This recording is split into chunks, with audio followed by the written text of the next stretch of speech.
Assalamu alaikum. This is Dr. Shajid from Homeo Prescription Point Rangpur. আশা করি আপনারা সবাই ভালো আছেন। অনেকদিন পর ইউটিউবে হাজির হলাম।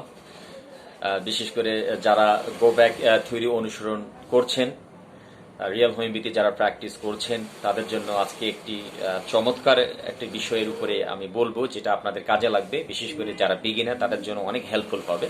আপনারা শুরু থেকে শেষ পর্যন্ত আমার কথাগুলো শুনবার চেষ্টা করবেন। আজকে যে বিষয়টি নিয়ে আলোচনা করবো সেটি হচ্ছে ড্রোসরা এবং এর অ্যাপ্লিকেশন। ড্রোসরা অ্যান্ড ইটস অ্যাপ্লিকেশন, অর্থাৎ ড্রোসরা ওষুধটি এবং এর ব্যবহারটা, বিশেষ করে ব্যবহারটি আলোচনা করব। আমরা কখন ড্রোসরা দিব বা কখন ড্রোসরার দেওয়ার উপক্রম হবে, সেই বিষয়টি নিয়ে আমি আলোচনা করব। এটি অত্যন্ত গুরুত্বপূর্ণ, কারণ শুধুমাত্র আপনার আমার মেডিসিন সিলেকশনের ভুলের কারণেই পেশেন্টের বড় ধরনের ক্ষতি হয়ে যেতে পারে। ইভেন আপনি আমি যদি যখন কোনো ওষুধ প্রয়োগ করি, ওর যদি অ্যাডমিনিস্ট্রেশনটা যদি ভালো মতো না জানি, অর্থাৎ প্রয়োগ ক্ষেত্রটা যদি আমরা ভালো মতো না জানি, সেক্ষেত্রে পেশেন্টের অবস্থা কিন্তু খারাপ হয়ে যেতে পারে।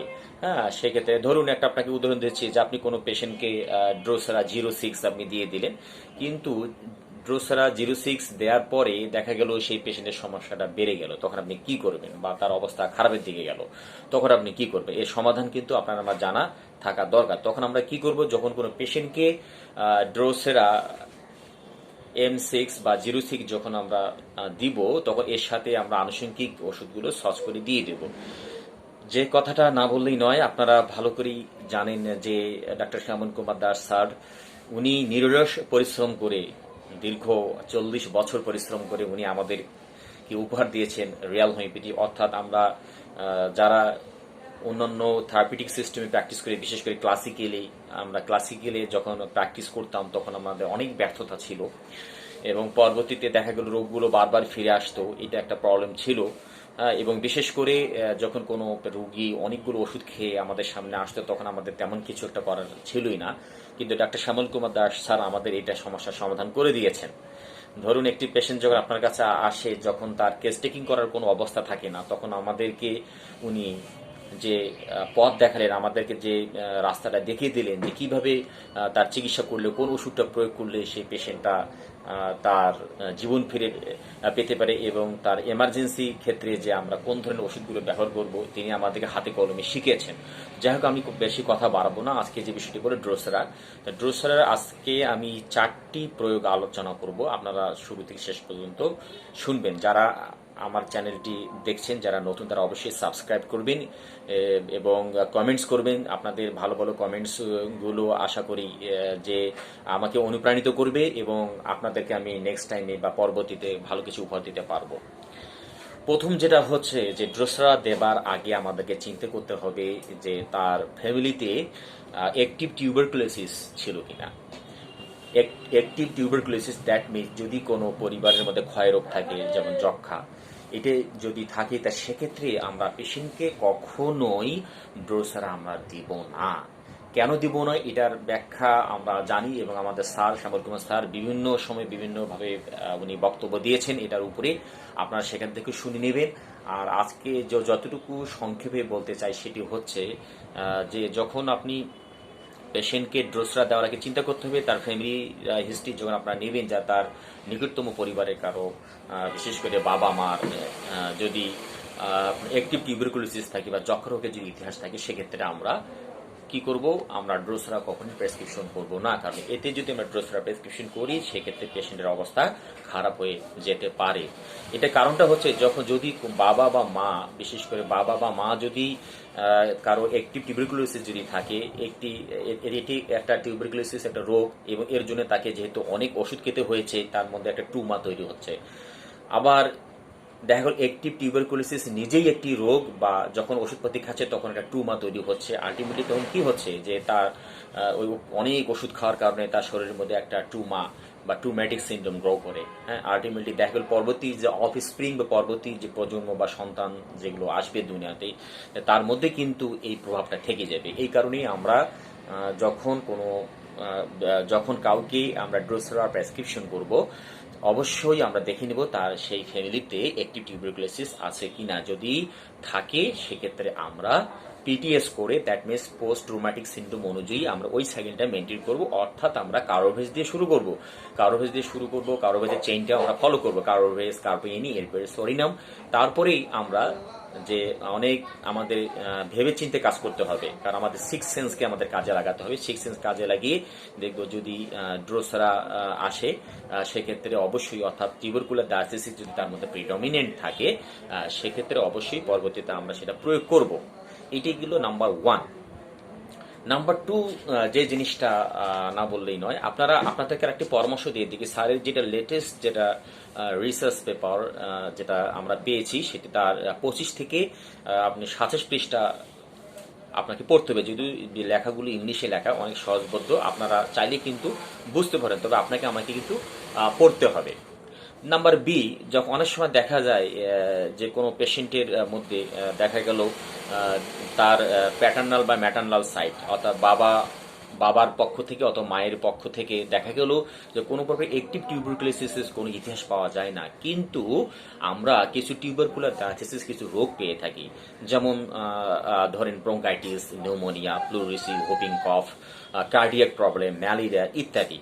তাহলে সেক্ষেত্রে আমরা যে কাজটি করব, যে তার প্রথম সাইকেলটি হবে কিন্তু আপনার ড্রোসরা টাইপ অফ সাইকেল, অর্থাৎ প্রথম সাইকেলটা হবে তার টিউবারকুলার ডায়াথেসিস। তার মানে আমরা করব কি, সেই সময়ের ক্ষেত্রে আমরা, যদিও দেখা গেল যে তার পরিবারের মধ্যে কোনো অ্যাক্টিভ টিউবারকুলোসিসের কোনো প্রকার ছিল না, কিন্তু তার রোগগুলো আছে, অর্থাৎ টিউবারকুলার ডায়াথেসিস অন্যান্য ডিজিজগুলো আছে। হ্যাঁ, যেমন আমি একটুকে বললাম pneumonia, pleurisy, asthma, cardiac problem ইত্যাদি ইত্যাদি যদি থেকে থাকে, তাহলে সেক্ষেত্রে আমরা তার ফার্স্ট যে সাইকেলটা হবে সেটি হচ্ছে টিউবারকুলার ডায়াথেসিস সাইকেল, অর্থাৎ that means drosera type of cycle, সেটি আমরা ফলো করব। এরপর আসলো যেটি হচ্ছে, দেখা গেল কোনো পেশেন্টের যদি দেখা গেল যে ছোটবেলা থেকেই দেখা গেল সে তার মধ্যে কসমোপলিটান হ্যাবিট, তার মানে কসমোপলিটান হ্যাবিটটা এরকম আমি বলেছি, কসমোপলিটান হ্যাবিট মানে হচ্ছে যে যখন একটি পেশেন্টের ছোটবেলায় দেখা গেল, যদি আমরা প্রশ্ন করি যে দেখা গেল সে কিসে বেশি আনন্দ পেত, যদি পেশেন্টের উত্তর যদি আমরা পাই যে সে আনন্দ পেত ঘুরতে পারলেই, বেড়াতে গেলে, বাইরে গেলেই সে প্রচন্ড আনন্দ পেত, অনেক আনন্দ তাকে দিত, এবং আজ অব্দি পর্যন্ত তার বয়স 40 বছর বা 50 বছর, এখন পর্যন্ত তাকে অনেক আনন্দ দেয়। এবং কসমোপলিটান হ্যাবিট বলতে যেটা আমরা যেটা বুঝি, এই মানুষগুলো দেখা গেল নিজের থেকে তারা পরের কথাটা চিন্তা ভাবনা বেশি করে, পরিবার থেকে শুরু করে এবং বাইরের মানুষের জগতের যে চিন্তাটা তার মধ্যে বেশি থাকে, মানুষের এত পরোপকারী মানুষ হয় এরা। তার মধ্যে এখনো যদি ছোটবেলার ইতিহাস নিয়ে যদি দেখা যায়, যে দেখা গেল তাকে যদি কোনো খাবার দেওয়া হতো, সে খাবারটা সে আগে খেত না, সে সবাইকে দিয়ে, সেটা পরিচিত বা অপরিচিত, নোন আর আননোন পার্সন, যদি কেউ আসে সবাইকে দিয়ে তারপরেই কিন্তু সে খেত। এ থেকেই বোঝা যায় যে সে বড় হয়েও তার মধ্যে এটা গ্রো করতে পারে। ছোটবেলাও যদি তার মধ্যে কসমোপলিটান হ্যাবিট থাকে, অর্থাৎ কাউকে কোনো কিছু দেবার মানসিকতা থাকে, উজাড় করে নিজের চিন্তা সে কখনই করবে না, এবং আজ অবধি পর্যন্ত তার বয়স 40, 42 বা 50, 60, 100 বছর হতে পারে, এখন পর্যন্ত সে ওই রকমই রয়ে গেছে।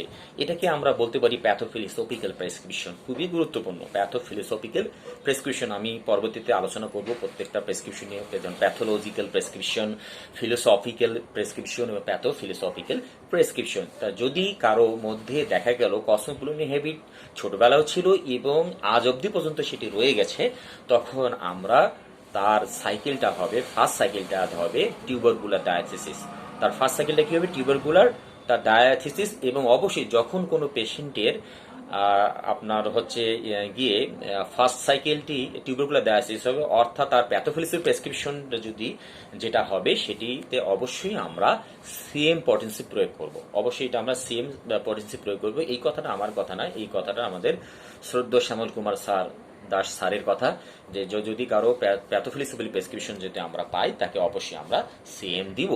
তবে এখানে একটা বিষয়, যেহেতু আমরা জানি সবকিছুর আগেই যে কথাটা বলা দরকার, আমরা জানি একটি মানুষ, বিশেষ করে পৃথিবীর 99.99% মানুষ, শতকরা 99.99 ভাগ মানুষ হচ্ছে কিন্তু পিটিএস এর, কারণ এদের বংশ পরম্পরায় কোনো না কোনো তাদের ওষুধ খাওয়ার ইতিহাস রয়েছে এবং নানা রোগে আক্রান্ত হওয়ার ইতিহাস আছে, অনেক ধরনের ট্রিটমেন্ট নেওয়ার ইতিহাস কিন্তু থেকেই থাকে। সেক্ষেত্রে দেখা গেল আমরা কম বেশি সবাই অথবা 0.1%, অর্থাৎ 0.1% মানুষ হচ্ছে এর আওতার বাইরে থাকতে পারে, কিন্তু অধিকাংশ মানুষই কিন্তু এটার সাথে সম্পৃক্ত। সেক্ষেত্রে আমরা যদি তাকে সেই পেশেন্টকে কার্বোভেজ দিয়ে শুরু করি, দেখা যাবে কার্বোভেজ দিয়ে শুরু করলে একটা উপকারিতা আছে, সেটা হচ্ছে আপনি তাৎক্ষণিকভাবে বুঝতে পারবেন। যদি দেখা গেল কার্বোভেজ ওষুধটি দেওয়ার পরে তার সমস্যাগুলো আরও বেড়ে গেছে, তাৎক্ষণিকভাবে তার বেড়ে গেছে, তখন বুঝে নিতে হবে হয় তার মধ্যে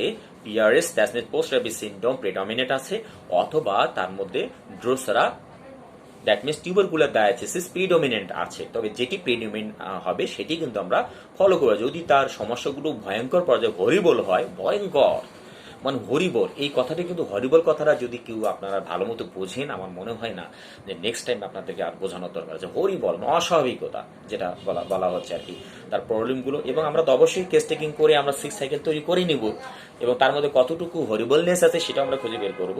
যদি দেখো তার মধ্যে হরিবলনেসটা বেশি থাকে, সেক্ষেত্রে অবশ্যই আমরা হাইড্রোফ্লোভিন ইউজ করব। আর যদি তার মধ্যে টিউবারকুলার ডায়াথেসিস প্রিডমিনেন্ট থাকে, তাহলে আমরা ড্রোসরা ব্যবহার করব।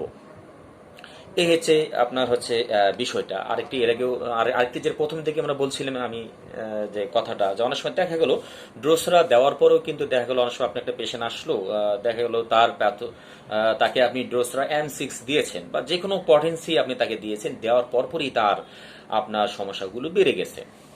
তাহলে তখন আপনি কি করবেন? আপনি তাৎক্ষণিকভাবে তাকে কার্বোভেজ প্রয়োগ করতে হবে। আপনার তো কি করতে হবে? কার্বোভেজ আপনাকে প্রয়োগ করতে হবে। যদি আপনি কার্বোভেজ প্রয়োগ যদি ওই সময় না করেন, তাহলে তার কষ্টগুলো আরো বেড়ে যাবে। হ্যাঁ, এই জিনিসটা কিন্তু মাথার মধ্যে মানে আপনাকে আমাকে কিন্তু খেয়াল রাখতে হবে।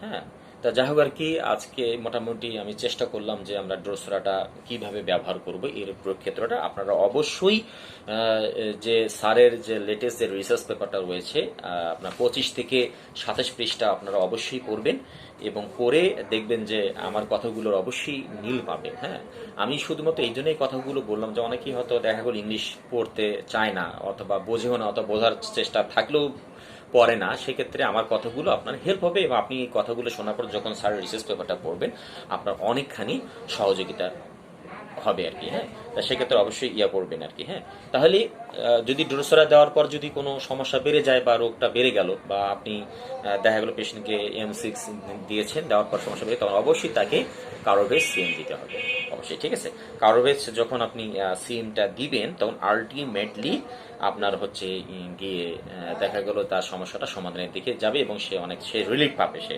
হ্যাঁ, এরপর তবে আরেকটা বিষয় বিবেচনা করা দরকার, সেটা হচ্ছে এখন দেখা গেল যে অনেক সময় এটা আসলে আপনাকে সিক্স সেন্সটাকে কাজে লাগাইতে পারে। দেখা গেল যে পেশেন্টটা আপনি ড্রোসরা M6 দিয়েছেন, দেওয়ার পর হয়তো বা কয়েকদিন বা ভালো ছিল, বা কিছুটা সে উপকার পেয়েছে, ভালো ছিল, কিন্তু কমপ্লিমেন্টারি হিসেবে তখন কিন্তু আপনাকে কার্বোভেজ দেওয়া যাবে না। তখন আপনি কি করবেন? যে কমপ্লিমেন্টারি হিসেবে সিপ্লিনাম দিতে হবে, এবং সিপ্লিনের পরে যে পরবর্তীতে যে ওষুধগুলো আসবে, এবং অর্থাৎ সরিনাম দিবেন, সরিনামের পরে আবার আপনাকে সাইকেল মেনটেন করতে হতে পারে। তবে এটি আসলে ডিপেন্ড করবে আপনার পেশেন্টের অবস্থার উপরে, কারণ ফার্স্ট প্রেসক্রিপশনটা আপনার আমার চিকিৎসকের অনুযায়ী হবে, কিন্তু সেকেন্ড প্রেসক্রিপশনটা টোটালি ডিপেন্ড করে রোগীর অবস্থার উপরে। যাই হোক আর কি, যদি আমার এই কথাগুলো দ্বারা আপনারা বিন্দু পরিমাণ উপকৃত হন, আমার খুব ভালো লাগবে। আপনারা সবাই সুস্থ থাকবেন, ভালো থাকবেন। আসসালামু আলাইকুম ওয়া রাহমাতুল্লাহি ওয়া বারাকাতুহু।